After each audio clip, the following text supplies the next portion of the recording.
Picture tayo. 1, 2. 1, 2. Kiss mo. 1. Ay, si Pop. Si Mama. Kumusta mga ka-idol? Ang pagbabalik ng ating YouTube channel, may panibago na naman tayong channel na i-review. Ang channel ni Sergey Bin Kapinpin, nag-join ito noong bulan ng September 16, 2012, at may video views itong umaabot ng 2,637,998,662, at may subscribers itong umaabot ng 6.75 million. At dito sa video natin ngayon, ating alamin kung magkaano na ba ang kanilang mga sinasahod sa YouTube, o estimated revenue ng kanilang mga channel. Disclaimer lang mga ka-idol, ang lahat ng mga binabanggit ko dito ay estimated ko lamang, gamit ang isang website na ang Social Blade. Ang Social Blade ay isang public website na kahit sino ay pwedeng tumingin dito. At maaari ninyong makita ang lahat ng YouTube sahod o estimated revenue ng inyong mga kilalang mga vloggers, or mga content creators na inyong nakilala. Ang layunin natin dito ay para makapagbigay ng inspirasyon sa ating mga maliliit na mga vloggers katulad ko.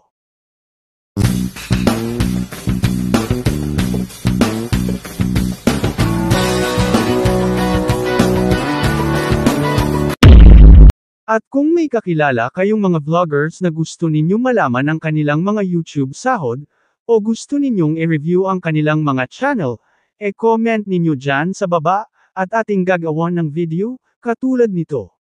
At dito na tayo sa kanyang official website ang Social Blade ng kanyang channel. At dito na tayo sa kanyang official website ang Social Blade, dito ating makikita ang kanyang subscribers, umaabot ito ng 6.8 million, at sa kanyang video views na umaabot ng 2.6 billion, at dito naman sa kanyang upload by day na umaabot ng 1,600, at ng vlog ito noong bulan ng September 15, 2012.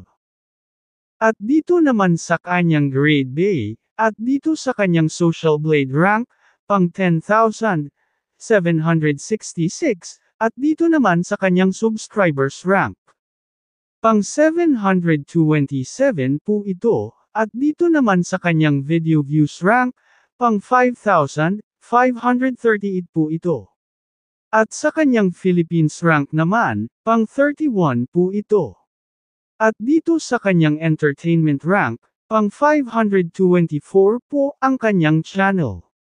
At dito na tayo sa kanyang the last 30 days na video views, may 120,000 po itong nakukuha.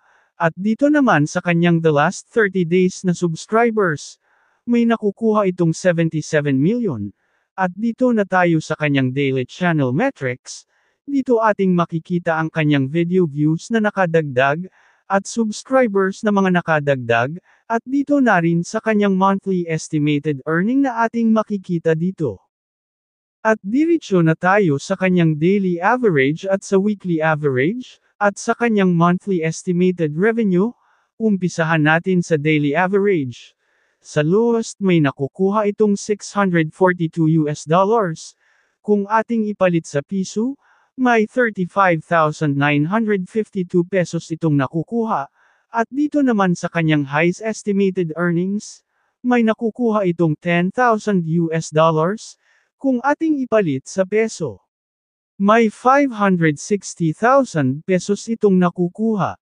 At dito na tayo sa kanyang weekly average. Sa lowest may nakukuha itong $4,700. Kung ating ipalit sa peso, may 263,200 pesos itong nakukuha, at dito naman sa kanyang highest estimated revenue, may nakukuha itong $75,000. Kung ating ipalit sa peso, may 4,200,000 pesos itong nakukuha. At dito na tayo sa kanyang monthly estimated revenue, sa lowest, may nakukuha itong $19,000. Kung ating ipalit sa peso, umaabot ito ng 1,064,000 pesos itong nakukuha. At dito na tayo sa kanyang highest estimated revenue, may nakukuha itong 308,000 US dollars, kung ating ipalit sa peso. May 17,248,000 pesos itong nakukuha, wow! Congratulations sa channel ni Sir Gavin Kapinpin. At tumataas pa ang kanilang kikitain kung hindi tayo mag-skip ng mga ads sa kanilang mga video. At kung nagustuhan mo ang ating mga ginagawang video, huwag malimot mag-subscribe, at like, comment sa ating video, at hanggang dito na lang tayo, at sa mga susunod pa nating mga videos, maraming salamat po sa inyong lahat, God bless po.